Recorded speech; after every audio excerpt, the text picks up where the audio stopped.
Well, in the previous video, we looked at how to use elasticity to help us with pricing decisions. There's a lot mathematically that we can really use elasticity. If you think about what elasticity is, it's just measuring how responsive quantity is to price. And there's all kinds of ways that a business could use that to help influence their decisions, knowing that link. So in this video, I want to just go through a few examples. I'll give you enough of the math so that you get a flavor for it. But really the purpose is, what can you do with elasticity, rather than going through all the calculus and all the math that you would need to actually derive it. It's okay, here's the final product, here's that end result, and what can we do with that? Okay, so here's a situation.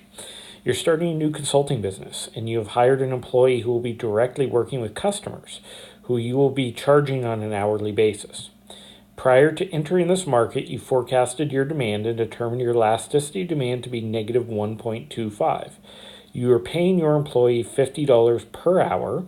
How much do you charge for your consulting services? So this is a little different than what we had before, where it was, okay, you're charging this price or you're charging some price, and you know demand is elastic or inelastic. What do you do with price? Here we're starting with, okay, you don't even have a price because you're a brand new startup.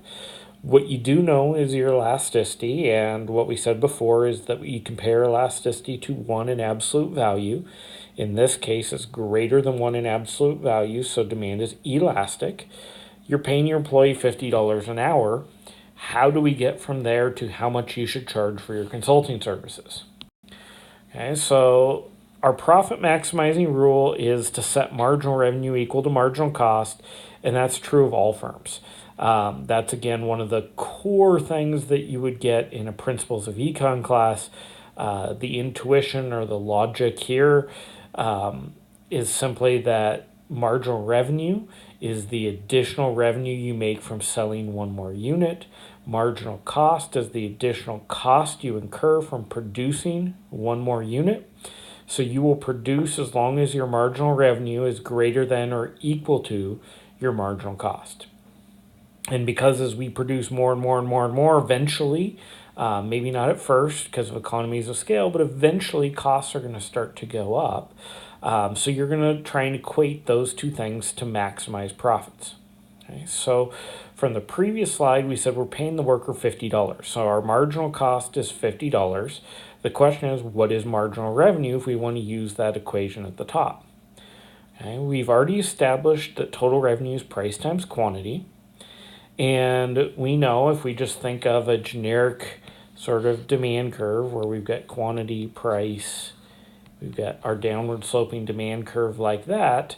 We talked before about how the company can choose quantity, and then that quantity is going to determine what price that they go ahead and they charge. So we can rewrite total revenue as quantity, so this part stays the same. This part is still price, but what we're saying is price is a function of quantity. That what the firm is really doing is they're picking what quantity they want to sell to maximize their profits, and then they're choosing the price to sell that quantity. So price is coming from the quantity decision. Okay, so let's continue with this train of thought here. Okay, so marginal, again, means change in. So we said marginal revenue is the change in revenue from producing one more unit. Marginal cost is the change in cost from producing one more unit. In mathematics, marginal translates to derivative. So what we can do is we can take the derivative of total revenue with respect to quantity. And this is not a calculus class. I'm not going to ask you guys to do derivatives. I just want you to have a good sense of where this is coming from. What we're really after is the equation at the bottom. Okay, so the math is fine. The math is here for you so that you can see it. But what we're really after is at the bottom, that equation. So don't get hung up. Don't get math phobic here. This is just simply how we get to marginal revenue. So if we take the derivative of our total revenue equation from the previous slide, which was price as a function of Q times quantity. If we take that derivative with respect to quantity, which is what the firm is choosing, we get this top line, and then as we continue down, we see something from a previous video where we said that this, because this is change in quantity, change in price, current quantity, that is elasticity. So if we simply plug elasticity in for that, we get marginal revenue equals price times 1 plus elasticity over elasticity.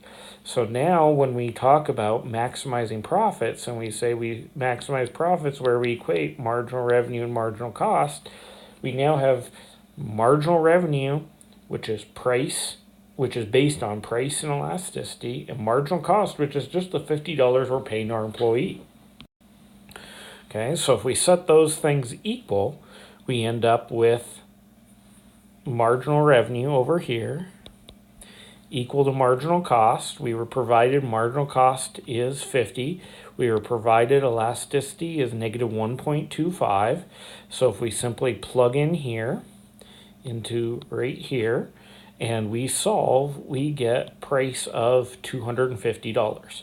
So to maximize profits, this firm should charge for its consulting services $250 per hour, given their elasticity and given that they're currently charging or currently paying their employee who's going to work with these customers $50 an hour. Okay, a little bit different situation. You own a daycare center. You're currently making $150,000 per year, but your costs are $175,000 per year. So you're losing $25,000 every year at this point. In addition, you collected data and found your elasticity demand to be negative 0.5. So your demand is inelastic because elasticity is less than 1 in absolute value. What would you have to do to your price to break even? Does this seem feasible? Okay, so given that our demand is inelastic, we're going to need to raise price. So that's what we said in the last video. Just if it's inelastic, we raise price. If it's elastic, we lower price. So we're going to want to raise price here. But how much? You know, if you're sitting here as maybe an entrepreneur or someone starting up this business, do you keep with it? Is it possible to even break even? What would you have to do to price? Raise price, sure, but what would you have to do? Okay, so we're looking to raise our total revenue by $25,000. That's just to break even. To actually make money, it would have to be more than that, but that's just to break even. Okay, so here's our goal. We want our change in total revenue, so our our new total revenue minus our original total revenue to equal 25,000.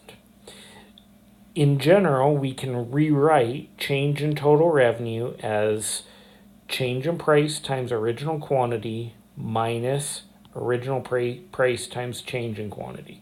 So basically, how much more are we making on the original quantity minus how much are we losing out on because we've raised that price. With some mathematical manipulations, and again, you know, it's not, you can look this up. I can give you the sources for all of it. The goal is not to hide the math. I'm trying to give you enough of the math so you can sort of get a sense of where things are going. But the goal is what equations and how do we use them. So we can rewrite the above as change in total revenue equals total revenue, this is current total revenue, times 1 plus elasticity times the percentage change in price. Okay, so given our original situation, we have current total revenue, we have our desired change in total revenue, we have elasticity, so we should be able to calculate the percentage change in price. Okay, so here's the math behind that. So here's that same equation. We're going to simply plug in, we know elasticity is negative 0.5. We know that our current total revenue is 150 and our desired change in total revenue is 25,000. Plugging those three components in above, we get 25,000 equals 150,000 times 0.5 times the percentage change in price. 25,000 equals 75,000 times the percentage change in price.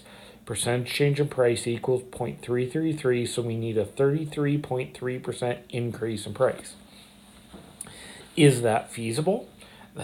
That's a pretty darn substantial increase in your price, and that's just to break even. So this might be one of those situations where you've either got to change what you're doing, reevaluate whether you're in that market, because that's a significant increase in price that your customers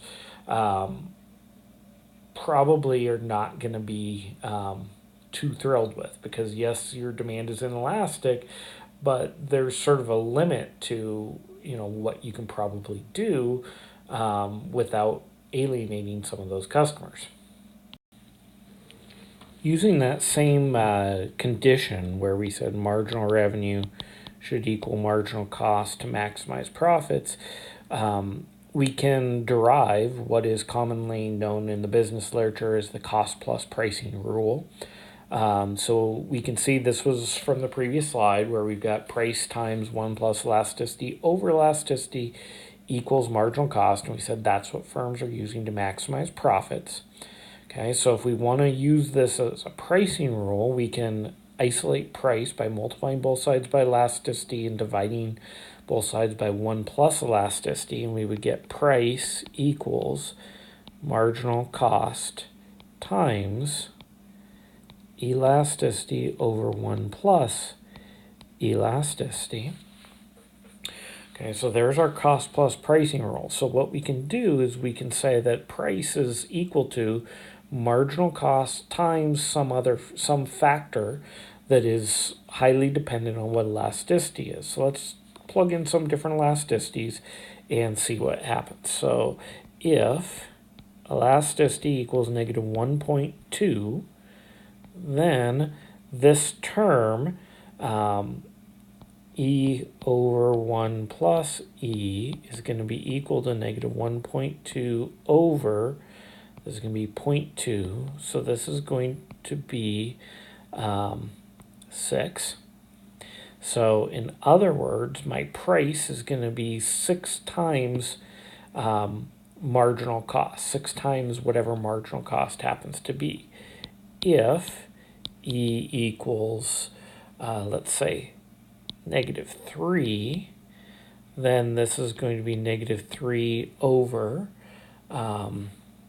negative 2. So this is going to be 1.5. And if E equals negative 10, this is going to end up being negative 10 over negative 9. So this is going to be 1.11. So this makes some good intuitive sense.